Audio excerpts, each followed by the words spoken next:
Welcome to Washington in Focus Daily. It is Wednesday, April 29th, 2026. I'm Carlene Johnson, the Center Square Washington's state government reporter. And in today's episode, we preview a significant court hearing that takes place in Thurston County Superior Court this afternoon. This is the legal challenge from 4 Eastern Washington sheriffs who are challenging the constitutionality of the recently signed bill by Governor Ferguson, Senate Bill 5974. This bill is set to take effect on Thursday, April the 30th. So today is a request for this emergency hearing, which was granted by a judge. We're going to dive into that.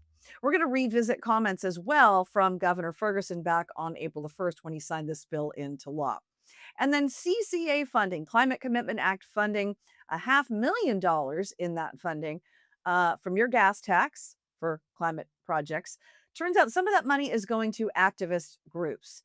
And there is a challenge that has been brought to light from a farming advocacy group, basically saying that this group called We Are Ella, an activist group that says farming is bad, ag is bad, or pushes back on a lot of that, used $500,000 in CCA funding basically to produce some material that was very anti-farming. And the Department of Health has their stamp right on the front of much of this advertising. So we're going to get into all of that in today's episode of Washington in Focus.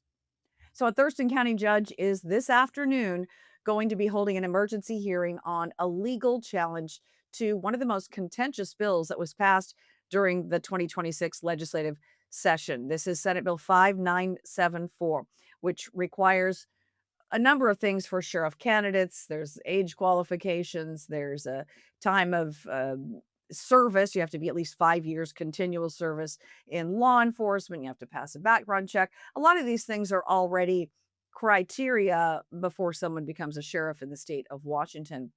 But this bill went further. And this bill, the concerns about this bill for First Amendment advocates and those behind a couple of lawsuits is that posts made on social media, public comments that someone might have made, can be used then against you to decertify you, an elected sheriff, by the Washington Criminal Justice Training Commission. And most of those members are appointed by the office of Governor Bob Ferguson. So it's set up quite a contrast. Duly elected sheriffs making some political comments that the Criminal Justice Training Commission might take issue with. Should that be enough to disqualify someone from office? So here was what Governor Bob Ferguson said about this bill at the bill signing on April 1st. Sheriffs and police chiefs should be held to the same standards as their own officers and deputies. They should be certified and have law enforcement experience, pass a background check, and have a clean criminal history. Senate Bill 5974 modernizes Washington law governing sheriffs, police chiefs, and town marshals by setting these minimum qualifications. The Tri-City Herald editorial board said law enforcement officers up and down the ranks must have the public's trust to do their jobs. Senate Bill 5974 will bolster that trust, and I agree with that. Under this bill, sheriffs and police chiefs who are decertified are removed from office. I do have some reservations about the process for creating a vacancy. I've had good conversations with the sponsor and other legislators as well about that, and we'll probably be doing a little work on the interim, but the main message today is this is a great bill. Now, again, this new law is set to take effect on April the 30th, tomorrow, on Thursday. But the emergency hearing will address this lawsuit from the 4 Eastern Washington sheriffs, which seeks basically to block this from taking effect on Thursday. As I mentioned, there is a lot of concern about First Amendment protections here for sheriffs that may have said something even 10, 15, 20 years ago in a public speech or potentially a post. You know, imagine they make a post when they're a teenager and then 10 or 15 years later, they're running for office or have become a duly elected sheriff, and then somebody resurrects something from social media past because the internet doesn't lose anything, right? And then that is a disqualifying factor based on the Criminal Justice Training Commission's decision. So a lot of concerns there about that. This is Mark Lamb, the lead attorney for the 4 sheriffs. I had a conversation with him earlier this week about what exactly is going to take place today, and he's feeling pretty confident. I think the First Amendment is very clear, and I think our Constitution here in Washington State is very clear, and that the voters should be able to elect who they want to public office. And I think sheriffs have the same freedom of speech rights that you and I have. And I think that's what we don't abrogate our freedom of speech to an unelected board that says, I like this speech, I don't like that speech, or I like you associating with this person, or I don't like you associating with that person. And it's a fundamental principle of democracy that voters should choose their elected officials, and it shouldn't be in the hands of an unelected body to throw that out. So I feel very comfortable that we have the right position under the First Amendment and under the Washington Constitution, which contemplates that counties can elect who they would like to represent them.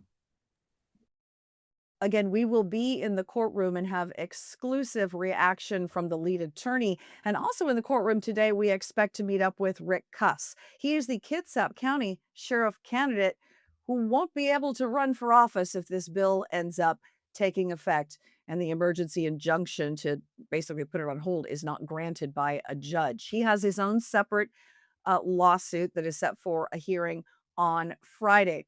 There is the potential that today the judge says, I'm going to combine these two cases into one.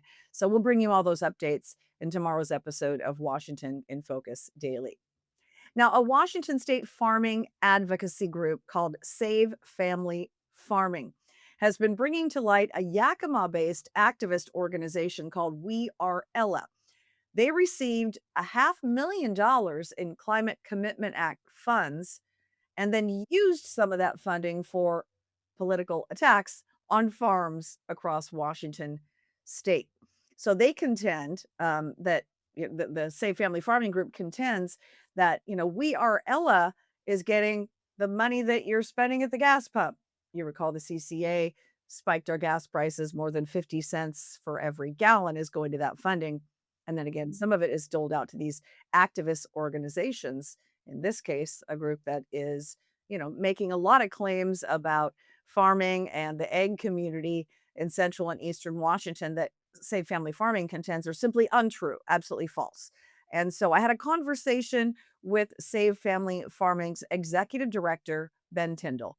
Or late last year, we saw some videos that they were producing coming out on their social media page that really presented a disparaging or false story about dairies in particular, jumping to some conclusions without really any science provided or citing any sources directly in their videos, putting the blame on agriculture. When there are a vast array, if anyone has looked at air quality, water quality, there are a lot of reasons or factors that play into this. And it is, from our perspective, very disingenuous to put all the blame on one sector, really, that shouldn't or is undeserving.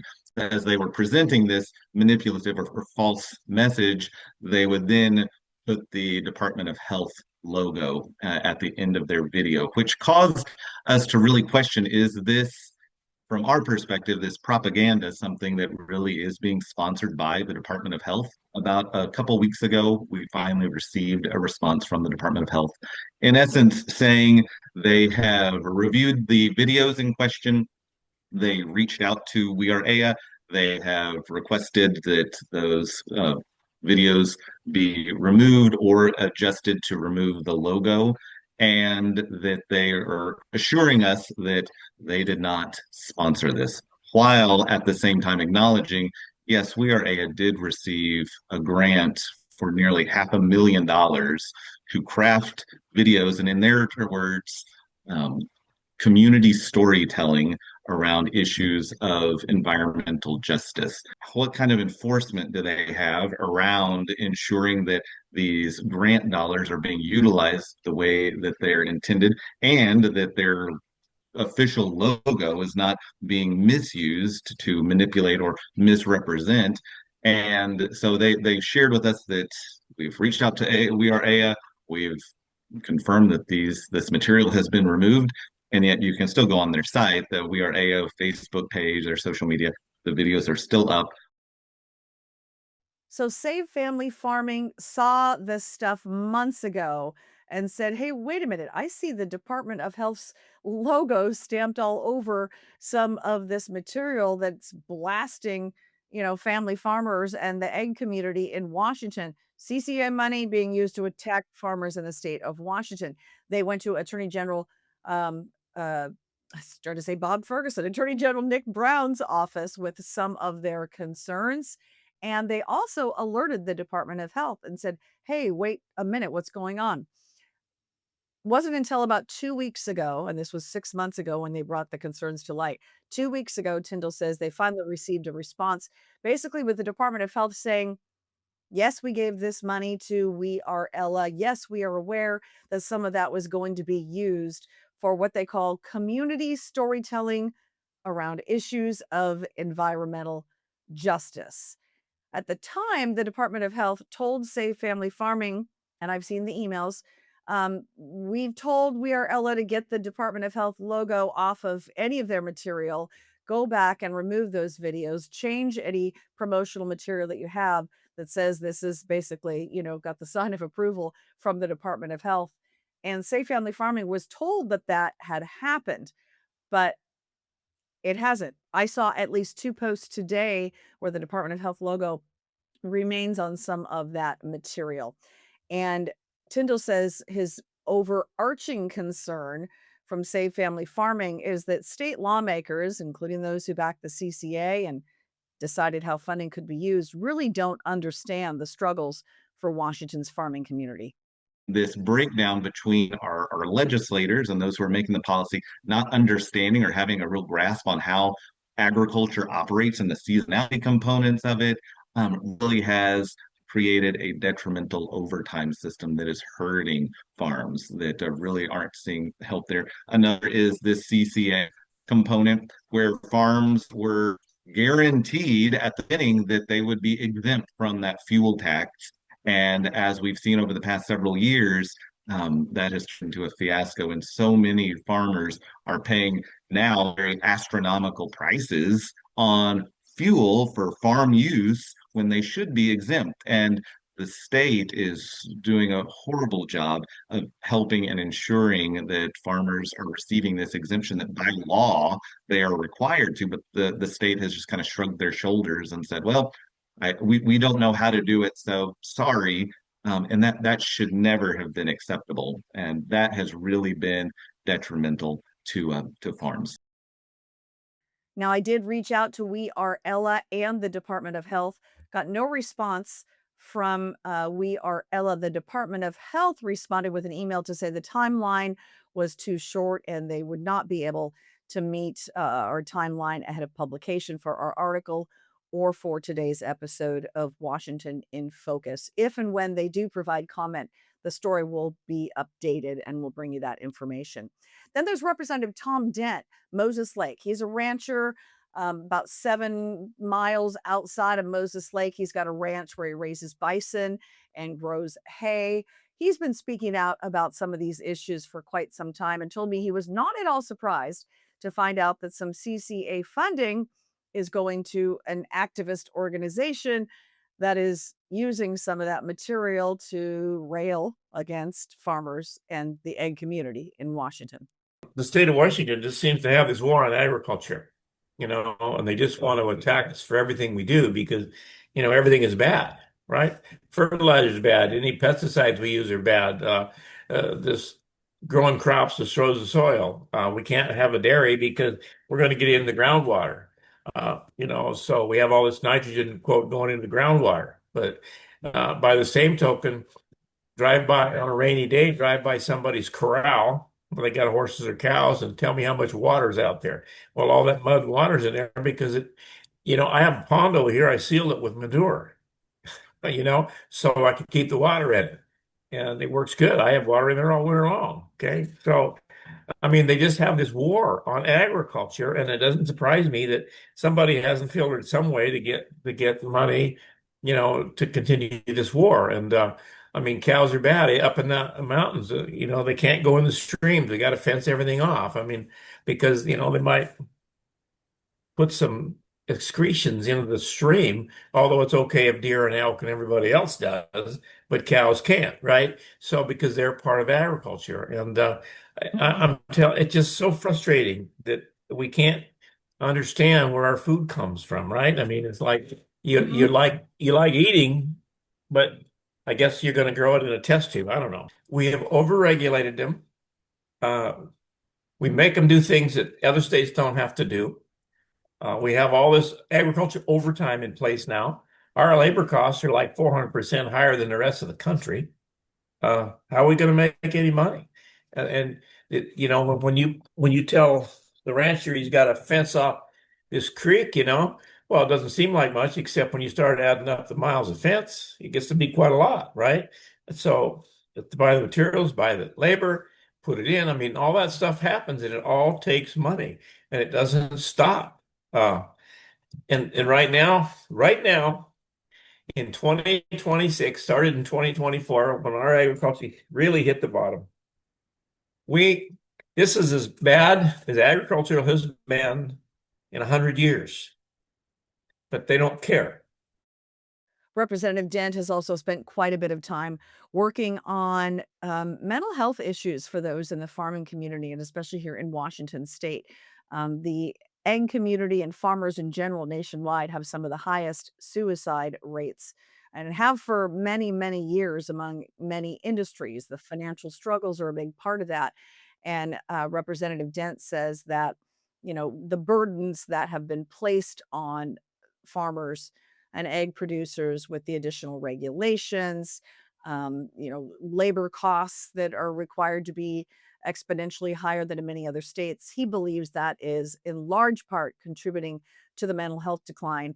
And I think we covered this in a recent episode of Washington in Focus, that we're losing 3 to 4 farms in the state of Washington every single day at this point.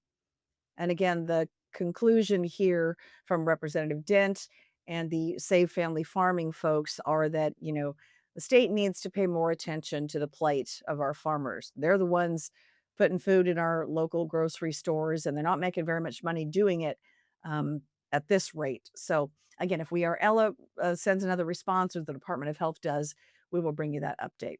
So that is it for today's episode of Washington in Focus Daily for this Wednesday, April the 29th of 2026. As always, thank you for watching. Tune in again tomorrow.